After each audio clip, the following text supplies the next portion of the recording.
Manuver politik Gubernur Jakarta 2017-2022 Anies Baswedan terus menguat jelang pendaftaran Pilkada Jakarta. Sabtu lalu, Anies Baswedan mengunjungi kantor DPD PDI Perjuangan Jakarta. Anies menyatakan pertemuan dengan DPD PDI Perjuangan Jakarta bukan soal hal-hal yang menyangkut elektoral, melainkan sejumlah diskusi mengemuka dalam pertemuan kemarin, termasuk membahas pemikiran Bung Karno.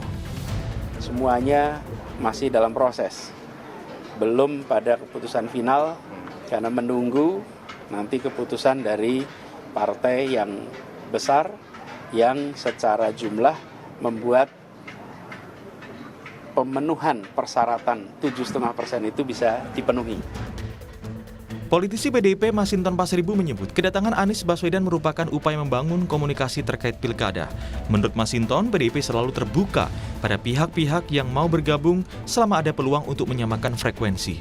Masinton menyebut hasil pertemuan dengan Anies ini akan dilaporkan ke DPP dan menunggu keputusan Ketua Umum Partai Megawati Soekarno Putri. DPD ditugaskan oleh DPP untuk membangun komunikasi dengan Pak Anies. Nah nanti hasil pembicaraan ini akan disampaikan oleh DPD PDI Perjuangan Jakarta ke DPP, seperti itu. Tanpa mendahului keputusan dari Bu Mega, tapi kan Pak Hasto juga sudah memberikan. Ya tentunya membangun komunikasi ya, komunikasi dulu kan, menyamakan frekuensi, ya kan, persepsi, ya terus kemudian ya mendiskusikan tentang PDI Perjuangan. Komunikasi politik antara PDIP dengan Anies memang terus berlangsung, menyusul belum ada lawan kuat Ridwan Kamil Suswono. Tapi sebelumnya, Ketua Umum PDIP Megawati Soekarno Putri sempat menyinggung belum tentu partainya mengusung Anies Baswedan. Orang tadi kan diomongi Jakarta. Terus kan tadi di depan itu aku kaget toyo. Ada baju merah hitam. Terus tapi pasang spanduknya itu kan suruh gotong Pak Anies ya. Iya toh? Siapa yang nggak lihat? Aku aja lihat kok. Itu katanya sopo, saya tanya mana dia si Komar. Itu Satgas apa ya? Kok namanya Satgas hitam ya? Terus katanya Pak Komar, oh Satgasnya itu memang ini apa mau dukung Pak Anies itu Bu. Oh gitu. Aku bilang enak aja ya. Ngapain gue suruh dukung Pak Anies? Dia bener nih kalau mau PDI, kalau mau PDI jangan kayak gitu dong ya. Ya tinggal mau nggak nurut ya. Lihat dong. Megawati boleh saja mengungkapkan belum ada kepastian mengusung Anies Baswedan di Pilkada Jakarta. Tetapi dalam politik, semua hal bisa mungkin terjadi. Apalagi, hingga kini PDI Perjuangan belum memutuskan siapa kandidat kuat yang akan diusung untuk melawan Ridwan Kamil Suswono memperebutkan kursi Gubernur Wakil Gubernur Jakarta. Akankah Anies diusung PDIP dan menjadi kader partai? Tim Liputan, Kompas TV.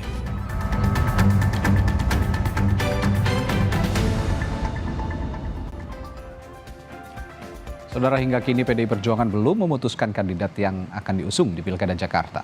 Anies Baswedan memang sudah menjalin komunikasi politik dengan PDI Perjuangan, bahkan sempat menyambangi kantor DPD PDI Perjuangan DKI Jakarta. Tetapi yang menjadi pertanyaan, akankah PDIP mau mengusung Anies? Yang kita tahu dulunya antara Anies dan PDI Perjuangan selalu berseberangan. Benarkah Anies lawan kuat Ridwan Kamil Suswono?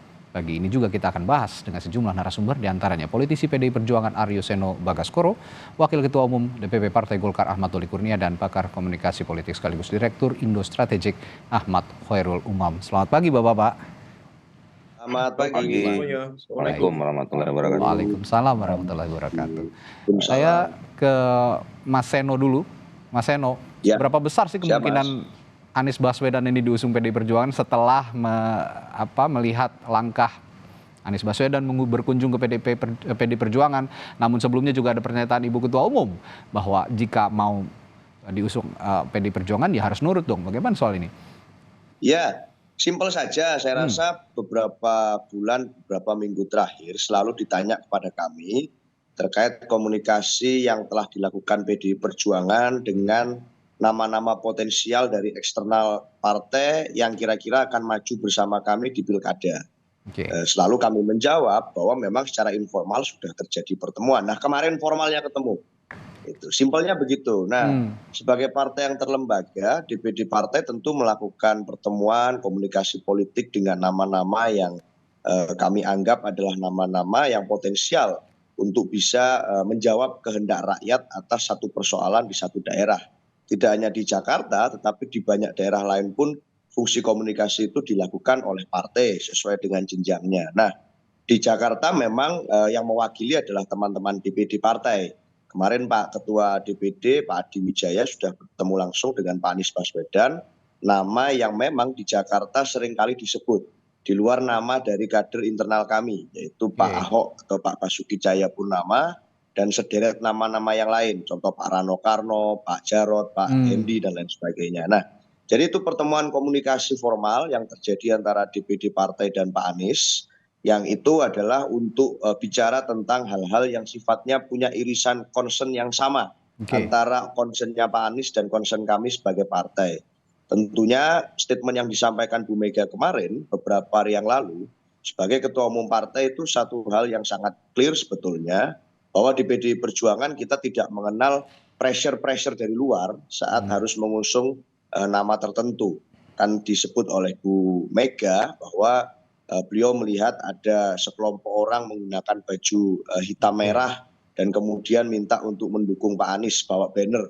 Nah, di PDI Perjuangan sebagai partai yang memang punya meritokrasi, tidak perlu seperti itu, cukup dengan frekuensi yang sama, diikuti prosesnya, fit and proper, komunikasi, tentu ada peluang bagi siapapun. Oke, dan itu yang dimaksud oleh Ibu Mega, nurut dong sama partai. Itu pressure-pressure yang Anda bilang tadi, Bung Seno? Enggak, artinya gini, kita nggak mau ada satu komitmen yang dilanggar oleh siapapun dalam proses kita berjuang bareng hingga akhir dengan siapapun. Tentunya kita sebagai partai politik tidak bisa menutup mata meskipun kami melakukan proses kaderisasi. Tentu saja ada potensi di banyak daerah kita bekerja sama dengan nama-nama di luar kader kami. Sehingga tentu diperlukan satu kesepakatan dan kesepahaman komitmen sampai selesai masa memimpin pada saat memutuskan bersama dengan PDI Perjuangan, maka ada rambu-rambunya. Saya rasa di semua partai yang lain juga ada hal-hal semacam ini. Nah, di kami rambu-rambunya saya kira tegas, yaitu konstitusi, ideologi Pancasila, komitmen terhadap kebangsaan, terhadap kebinekaan, komitmen terhadap nilai-nilai demokrasi, yang itu saya rasa berlaku umum, tidak hanya eksklusif untuk Pak Anies, tapi untuk semuanya. Nah, mau nurut atau enggak, maksud dari kata-kata itu adalah koridornya di sana. Bisa enggak nurut sampai akhir dengan itu dan tidak berkhianat dengan nilai-nilai tersebut. Sesimpel itu. Ya, kalau melihat sisi ideologi seperti yang Anda ungkapkan, apakah memang sosok Anies Baswedan ini terlalu jauh dengan ideologi PDI Perjuangan? Faktanya memang secara historis kan ada rekam jejak kami pernah berkontestasi di Pilkada Jakarta, di Pilgub sebelumnya. Dan tentu saja masyarakat Indonesia pada umumnya masih mengingat apa yang terjadi pada waktu itu, kontestasi yang sedemikian keras. Tetapi kita tentu saja tidak berjalan di ruang hampa politik. Antara Pilgub DKI di waktu itu dengan Pilgub Jakarta saat ini, itu terjadi berbagai macam dinamika politik. Termasuk yang sangat signifikan misalnya adalah Pilpres 2024 kemarin. Yang mana memang secara informal setelah kami menjalani situasi tersebut, kami berkomunikasi dengan Pak Anies pada waktu itu secara informal, ada situasi concern yang sama tentang bagaimana kita perlu menjaga nilai-nilai demokrasi tanpa privilege tertentu. Bagaimana kita harus menjaga semangat reformasi tentang anti nepotisme misalnya. Yang itu kemudian kami sepakati sebagai hal yang perlu untuk disoroti. Nah, contoh dinamika semacam itu tentu terjadi. Artinya tidak ada ruang hampa politik dan masing-masing basis konstituen juga memahami itu. Saya rasa itu. Baik, Pak Doli, setelah pasca batalnya revisi Undang-Undang Pilkada disahkan oleh DPR, ini kan memunculkan kembali menguat kembali Anies Baswedan ini bisa diusung di Pilkada Jakarta. Mungkin juga oleh PDI Perjuangan yang kita bicarakan pagi hari ini. Nah, jika Anda punya calon sendiri kan, partai Anda, Ridwan Kamil dan Suswono, melihat peluang Anies maju di Jakarta yang katanya dibilang kalau tidur saja Anies Baswedan ini bisa menang di Jakarta. Bagaimana Anda menangkal anggapan ini? Ya, pertama saya mau koreksi dulu, saya tidak lagi wakil ketua umum ya Oke. di Partai Golkar. Yang kedua, soal kontestasi Pilgub di Jakarta ini sebetulnya kan kami sejak awal mempersiapkan Ridwan Kamil di Jakarta. Ketika kami memutuskan Ridwan Kamil di Jakarta dan kemudian berproses bersama-sama dengan Silakan, Bung Doli. Sama-sama dengan partai politik yang lain sampai kemudian ketemu pasangan dengan Pak Suwono itu dengan kalkulasi yang cukup matang ya. Kita juga sudah siap ya lahir dan batin untuk menghadapi kompetisi di Jakarta itu apapun situasinya. Nah, apalagi sekarang kita sudah sama-sama tahu bahwa akibat putusan Mahkamah Konstitusi itu memungkinkan ya bukan hanya di Jakarta, semua daerah untuk muncul calon-calon baru. Walaupun sebetulnya calon baru itu mungkin bukan calon yang baru mulai dari awal ketika putusan Mahkamah Konstitusi muncul gitu ya. Tetapi misalnya pasangan calon atau calon-calon yang selama ini dengan ambang batas yang ada sebelum putusan MK itu mengalami kesulitan untuk melakukan konsolidasi dukungan dari partai politik atau partai politik. Nah, jadi sebetulnya tinggal kan ini mengatur strategi saja ya. Tentu strateginya berbeda ya antara kita menghadapi satu pasangan calon atau berkompetisi dengan satu pasangan calon dengan strategi menghadapi 2-3 pasangan calon di satu daerah gitu. Jadi cuman itu saja sebetulnya. Dan dengan putusan Mahkamah Konstitusi itu ya memang dimungkinkan sekarang beberapa partai politik atau partai politik untuk mencalonkan siapa saja ya yang menurut mereka memenuhi syarat, dan itu adalah kewenangan atau kedaulatan dari masing-masing partai politik atau gabungan partai politik. Oke. Pak Doli, sebelum lebih jauh kami koreksi ya, Anda sekarang bukan lagi wakil ketua umum begitu ya di Partai Golkar ya Pak Doli ya? Ya. Oke, posisi Anda di Partai Golkar saat ini sebagai apa? Kami juga belum terlalu banyak menangkap nih posisi Anda di Partai Golkar. Iya, sebagai anggota biasa. Anggota biasa, politisi Partai Golkar, baik. Ya. Baik, Pak Doli, selanjutnya pertanyaan saya selanjutnya adalah apakah pasangan RK Suswono ini sudah terkonsolidasikan dengan munculnya kemungkinan Anies Baswedan dicalonkan di Pilkada Jakarta? Oh iya, kan kami sebagai partai politik pengusung bersama dengan partai politik yang lain tentu sudah mempersiapkan ya konsolidasi yang dilakukan. Artinya jauh-jauh hari juga saudara Ridwan Kamil secara personal sudah melakukan sosialisasi. Kemudian juga kami paham bahwa teman-teman PKS misalnya yang mengusung Pak Suswono sebagai wakilnya juga punya jaringan yang cukup baik ya, ditambah juga dengan partai-partai politik yang lain pendukung ya. Ini kan partai-partai politik yang tergabung dalam pengusung Ridwan Kamil dan Pak Suswono ini kan adalah rata-rata punya kursi yang cukup baik selama di Pileg kemarin di Jakarta ya. Ada selain PKS yang tertinggi, kemudian ada Nasdem, ada PKB, ada juga Golkar yang hampir sama kursinya ya, tidak terlalu jauh maksudnya. Nah ini kan tentu jaringan-jaringan yang perlu dioptimalkan ya, dan semenjak kemarin kita membangun komunikasi sampai pada akhirnya memutuskan pasangan ini semuanya juga sudah melakukan konsolidasi ke bawah. Nah tinggal nanti ke depan apabila muncul nama yang lain ya, termasuk nama Pak Anies, kami siap saja untuk berkompetisi dan itu sudah kita siapkan ya strategi berikutnya seperti apa yang tentu berbeda sekali lagi saya katakan pada saat sebelum munculnya nama-nama baru nanti. Baik, saya ke Mas Umam. Kalau melihat pernyataan Ketua Umum PD Perjuangan Ibu Megawati Soekarno Putri yang kemarin sudah mengeluarkan komentar soal Anies Baswedan yang rencananya mungkin digadang-gadang akan diusung PD Perjuangan, dan juga langkah Anies Baswedan menyambangi PD Perjuangan bersilaturahmi. Tapi kalau Anda lihat secara ideologis, apakah ini akan match begitu, akan ketemu di jalan untuk sama-sama mengarungi Pilkada Jakarta? Ya, memang terkait dengan konteks perbedaan ideologi, tadi sudah dikonfirmasi oleh Mas Seno bahwa ada catatan rekam jejak sejarah kontestasi Hmm, di pilkada terutama ya 2017, dan itu memang melibatkan perbedaan cara pandang dan juga ideologi yang sangat mendasar.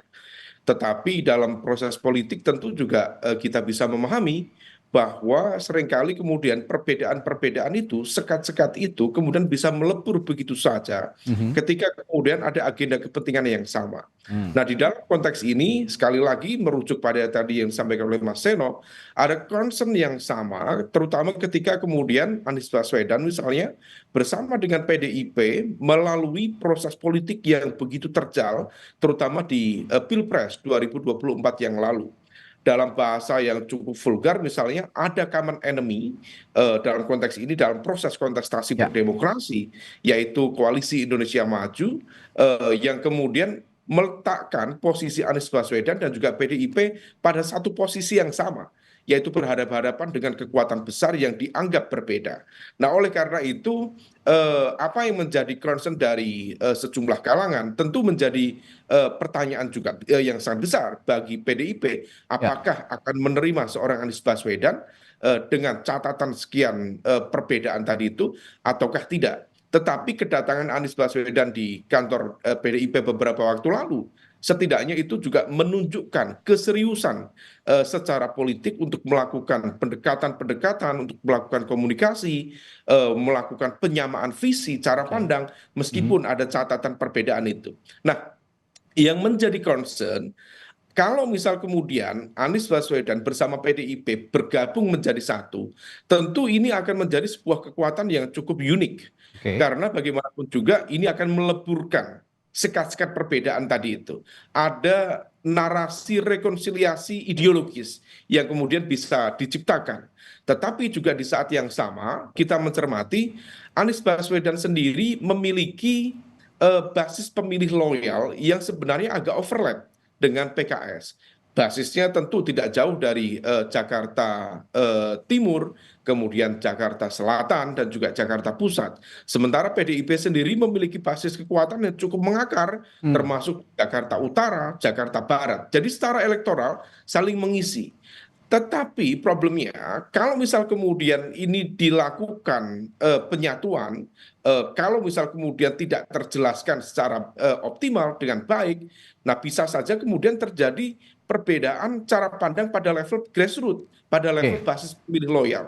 Nah bisa saja kemudian pendukung Anies yang kemudian sebelumnya eh, menarik garis beda dengan PDIP, termasuk kader PDIP, para pemilih loyal PDIP yang selama ini menarik garis beda dengan Anies Baswedan, kemudian bisa menciptakan semacam split tiket voting di sana. Hmm, Nah, perbedaan ini yang kemudian kalau misal dikelola, tentu akan bisa menjadi kekuatan. Tetapi kalau misal tidak terkelola dengan baik, tidak terkomunikasikan dengan baik, maka bisa menjadi sebuah political suicide atau politik bunuh diri karena perbedaan yang tidak terkelola tadi. Nah, semuanya akan bergantung pada proses komunikasi antara Anies Baswedan dengan PDIP. oke. Kalau misal kemudian dipertemukan dengan kekuatan apa ya common enemy tadi itu dan bisa menunjukkan titik beda, sisi uniqueness, Baik. tentu akan menjadi sebuah penyatuan kekuatan yang cukup unik dan kompetitif Oke, dalam pilkada Mas yang Umam. akan datang.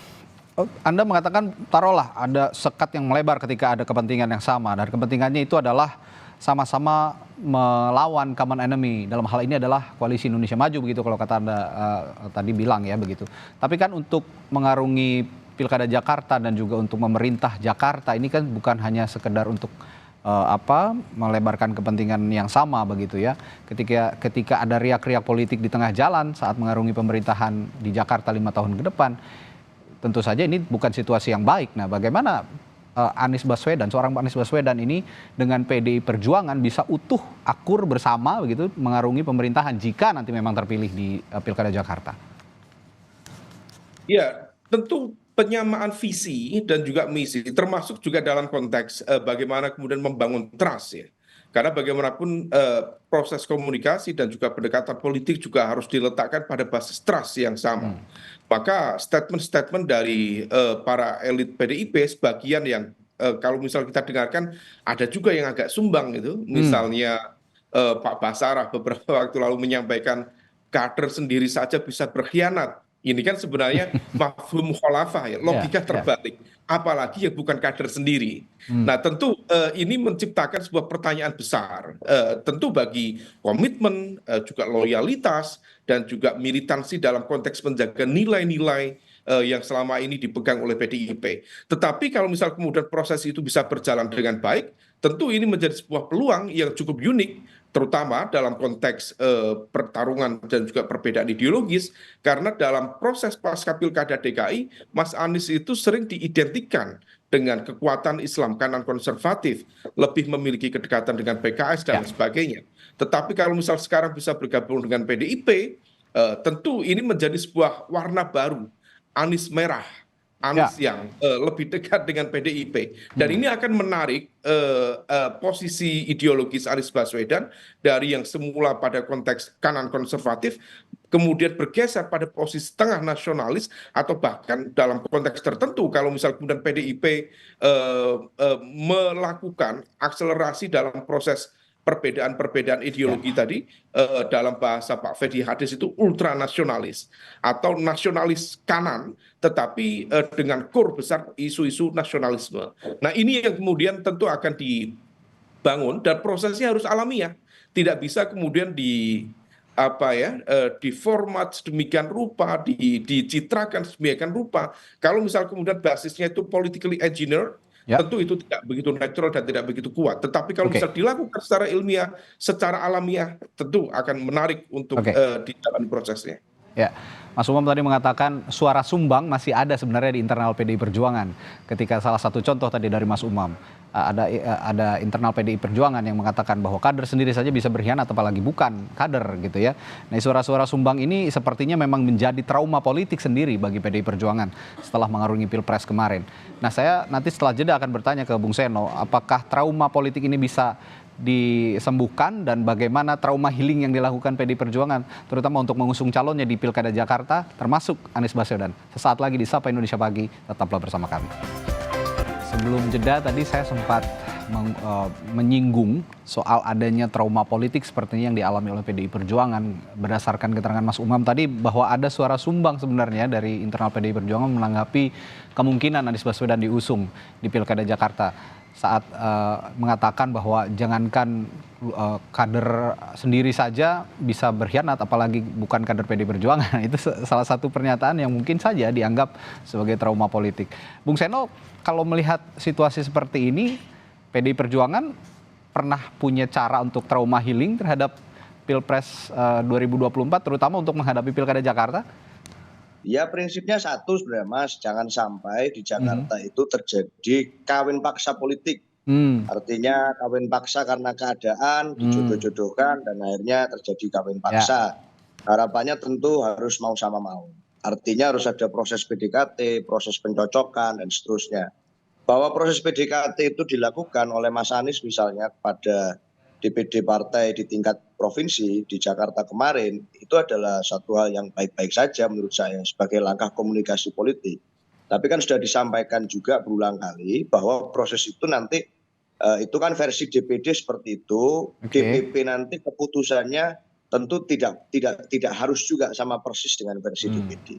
Nah artinya pasti ada variabel-variabel lain yang menjadi pertimbangan. Kalau bisa sama persis, oh berarti bukan kawin paksa. Berarti ini proses PDKT berjalan lancar, semuanya bisa jalan hingga ke proses janur kuning melengkung nanti yang tinggal beberapa hari lagi ini. Nah, persoalannya satu sebetulnya Mas. Tadi sempat tersampaikan bahwa concern kami adalah tentang Kim dan seterusnya. Mas Umam menyampaikan. Nah sebenarnya bukan soal Kimnya, gitu. Karena apa? Kami menghargai sebetulnya kedaulatan dan langkah politik masing-masing partai politik. Soalnya satu yang kami jadi bahan persoalan pembahasan kami dan misalnya Mas Anies ya dalam irisan pembahasan itu adalah tentang intervensi Raja Jawa, itu aja sebenarnya. Artinya langkah politik Kim yang terjadi apabila itu berjalan secara natural, tentu kami hargai dan angkat topi. Itu hak prerogatif masing-masing partai politik untuk menentukan sikap. Tapi saat ada intervensi Raja Jawa di sana, aktor non partai yang cawe-cawe di luar itu, tentu ini jadi satu persoalan yang bermasalah.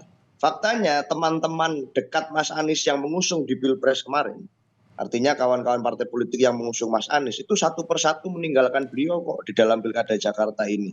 Jangan-jangan ada Raja Jawa di balik itu. Nah, itulah yang kemudian jadi persoalan yang mana membuat concern kita jadi ketemu. Ada irisan.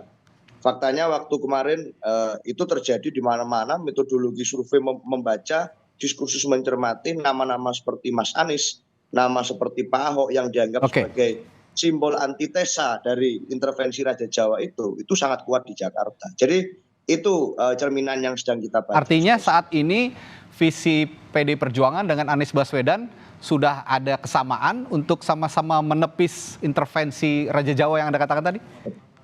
Dalam hal urusan itu ya concernnya sama. Tetapi tentu kan variabelnya multiple. Nah itu yang kami cocokkan. Apakah added value yang lain itu bisa matematika politiknya 1 + 1 sama dengan 2 atau malah nanti sampai ke kesimpulan yang lain-lain. Ini yang terus kita pertimbangkan. Nah, itu tadi yang saya maksud bahwa selain kesamaan kepentingan, tapi juga dalam mengarungi pemerintahan ke depan, gitu 5 tahun ke depan, tentu saja ini harus di-maintain situasi politik ini. Begitu ya, Bung Seno kira-kira? Ya, artinya kalkulasi politiknya kan bukan hanya how to win, tapi juga how to govern. Nah, itu yang diberikan concern oleh Bu Ketua Umum, apakah bisa nurut sama kebijakan partai, sama platform perjuangan partai, sama ideologi partai dan komitmen-komitmennya. Kalau di kader internal sudah ada internalisasi, sekolah partai, kaderisasi, dan seterusnya. Itu saja kadang-kadang masih ada yang balelo. Apalagi yang ini dari nol. Nah ini yang sebenarnya dikhawatirkan. Jadi kalau kira-kira itu bisa ketemu, ya why not? Sebenarnya simpel seperti itu, Mas. Mas Umam, kata Bung Seno ternyata beyond Kim ini common enemy-nya, tapi intervensi Raja Jawa bagaimana ini Mas Umam? Ya, tadi yang disampaikan Mas Seno itu mempertebal apa yang menjadi concern juga trauma dari para sejumlah fungsionaris di PDIP. Dan ini yang kemudian pertanyaan besar yang harus dijawab oleh Anies Baswedan. Memang ada upaya untuk menciptakan sebuah koneksi tetap antara PDIP dengan Pak Prabowo, dan memang tidak ada masalah dengan Pak Prabowo. Maka yang memang menjadi basis concern utama PDIP adalah Raja Jawa tadi, dan itu yang kemudian menjadi basis argumen yang kembali dipertegas Mas Seno tadi, bahwa kemudian sebagai sebuah simbol perlawanan terhadap kekuatan yang begitu mengintervensi secara politik, dan sekaligus juga dianggap menjadi sumber bagi luka politik bagi PDIP selama proses dinamika di Pilpres 2024 yang lalu. Nah ini semua memang diakui atau tidak, apakah itu terrepresentasi dalam Kim atau non-Kim, tentu itu hanya sebuah entitas. Tetapi pada saat yang sama, bahwa upaya untuk melakukan penjajakan, kemudian secara natural melakukan pendekatan, tentu ini akan menjadi sebuah proses yang cukup unik, karena memang ada basis perbedaan secara cara pandang ideologis, kemudian dari sejarah rekam jejak kontestasi kekuatan. Nah kalau misal kemudian ini bisa dilakukan dalam waktu yang singkat ini, tentu ini akan menciptakan sebuah entitas kekuatan baru. Tadi bicara Anies Merah atau bicara PDIP dengan entitas yang memiliki kedekatan dengan kekuatan Islam, tentu akan menjadi sebuah warna yang akan jauh lebih colorful. Dan yang tidak kalah penting tentu hadirnya misalnya Anies Baswedan dengan representasi kekuatan PDIP akan menciptakan pilkada DKJ di Jakarta betul-betul sangat kompetitif, dan itu menjadi sangat sehat bagi proses demokrasi di Jakarta. Dan selain pertarungan kekuatan bayang-bayang sifatnya hanya untuk menggenapi atau boneka, yang tentu tidak begitu meaningful bagi proses demokrasi. Selain pertarungan ideologis, kalau kita berbicara apa yang Anda katakan tadi Mas Umam, ada juga pertarungan basis kultural sepertinya kalau kita bicara soal pilkada DKJ, daerah khusus Jakarta, antara massa basis kultural PDI Perjuangan yang juga cukup kuat di Jakarta dengan massa basis kultural yang juga kuat milik Partai Keadilan Sejahtera PKS. Bagaimana Anda mendudukan atau melihat pertarungan politik antara kedua basis kultural ini? Mas Umam? Oh, sepertinya terputus sambungan komunikasi. Karena bagaimanapun juga Ya, Mas Umam, saya ulangi pertanyaan saya, bahwa selain pertarungan ideologis, ada juga pertarungan basis kultural yang kuat. Kita ketahui PDI Perjuangan punya basis kultural yang kuat di Jakarta dan juga PKS catatannya. Ini akan saling berkontestasi, berkompetisi begitu untuk memenangkan calonnya masing-masing jika nanti PDI Perjuangan sudah punya calon sendiri. Bagaimana Anda pertarungan ini? Sejauh mana pertarungan ini bisa benar-benar bersaing menurut Anda, Mas Umam? Ya, kalau misal kemudian Anies Baswedan diajukan oleh PDIP, ada potensi tercipta split ticket voting pada basis pemilih loyal PKS. Oke. Karena bagaimanapun juga keduanya memiliki basis pemilih loyal yang sama, tadi Jakarta Timur, Jakarta Selatan, dan juga Jakarta Pusat.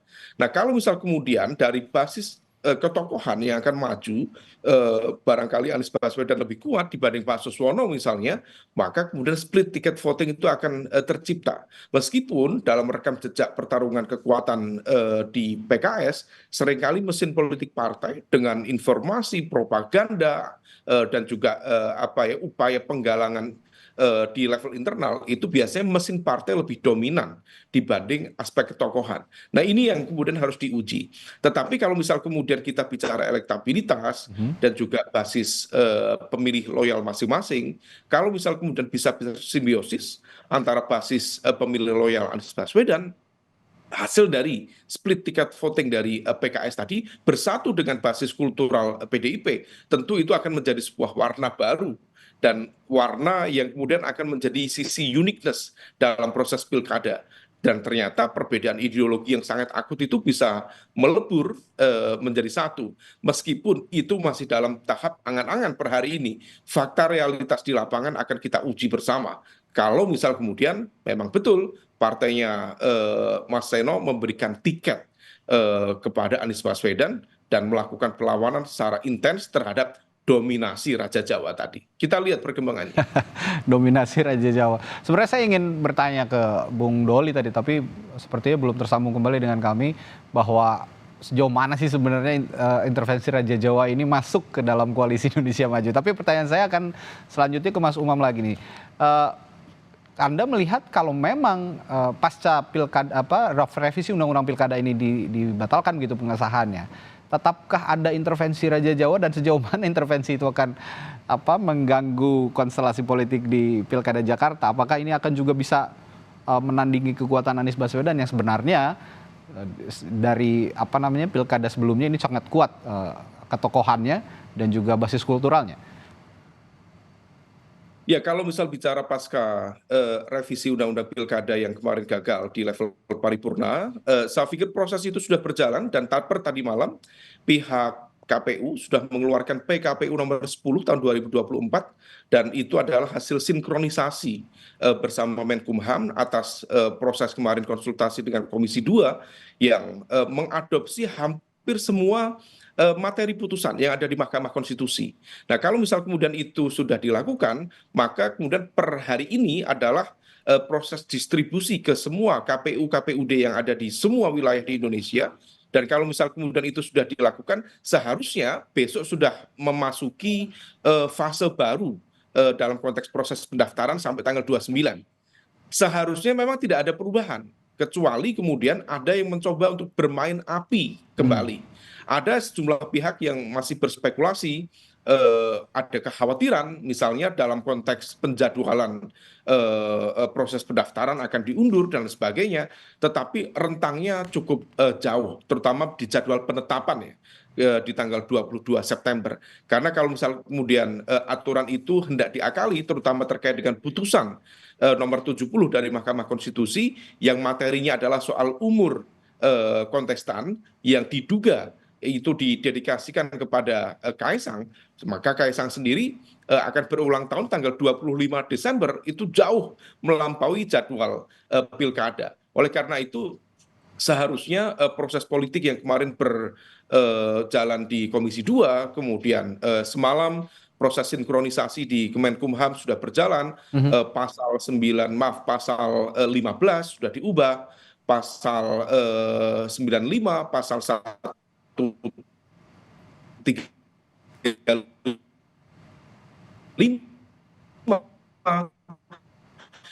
Ya. pasal 135 39 dia disangkutan dari gerakan civil society kemarin sudah cukup menjadi sebuah political warning bagi siapa.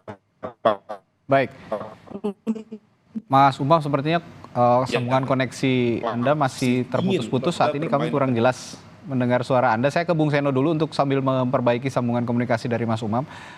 Bung Seno, kalau sosok Anies Baswedan ini dinilai paling bisa untuk menandingi, apalagi nanti Anda mengatakan bahwa ada kekhawatiran intervensi Raja Jawa tadi di Pilkada Jakarta.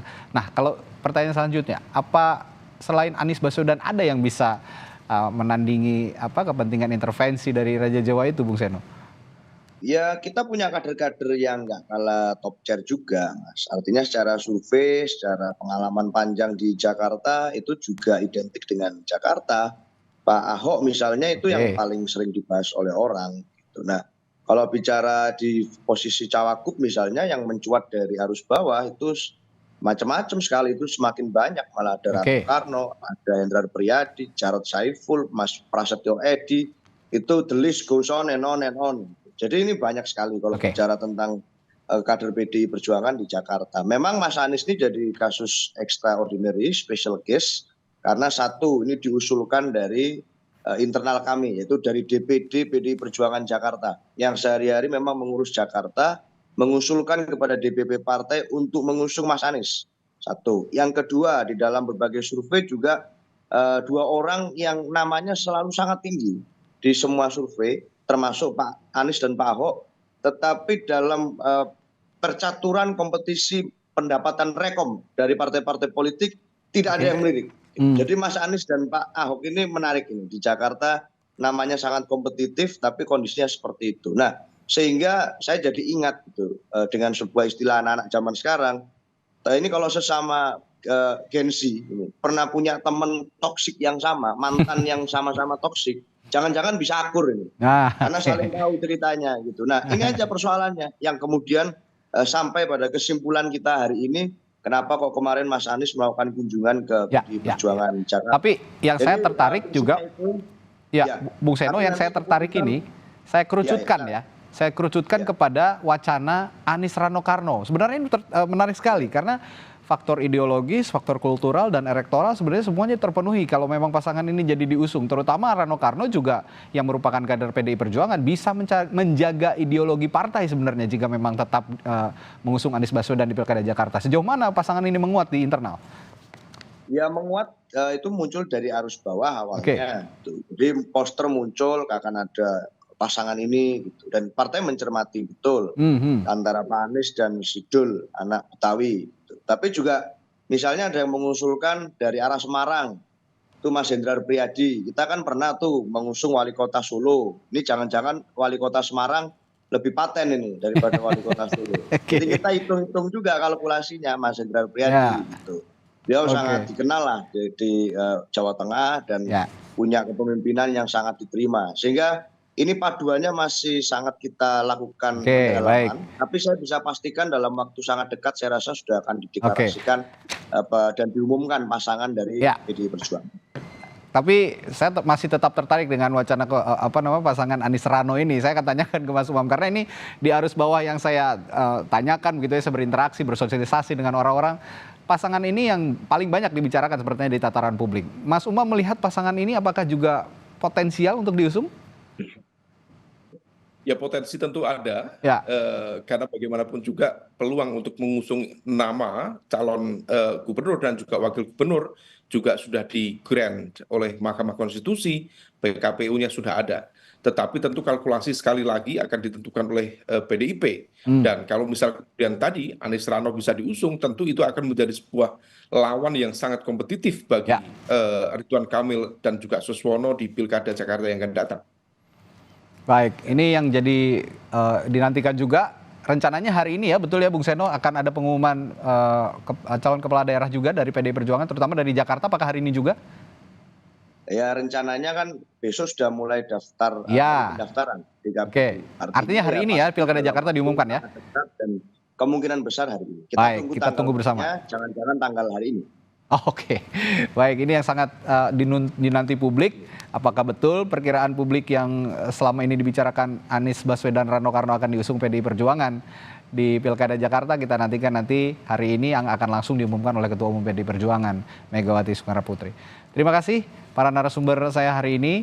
Ada Aryo Seno Bagaskoro dari PDI Perjuangan dan juga Mas Ahmad Horil Umam, pengamat politik dari Universitas Paramadina Jakarta.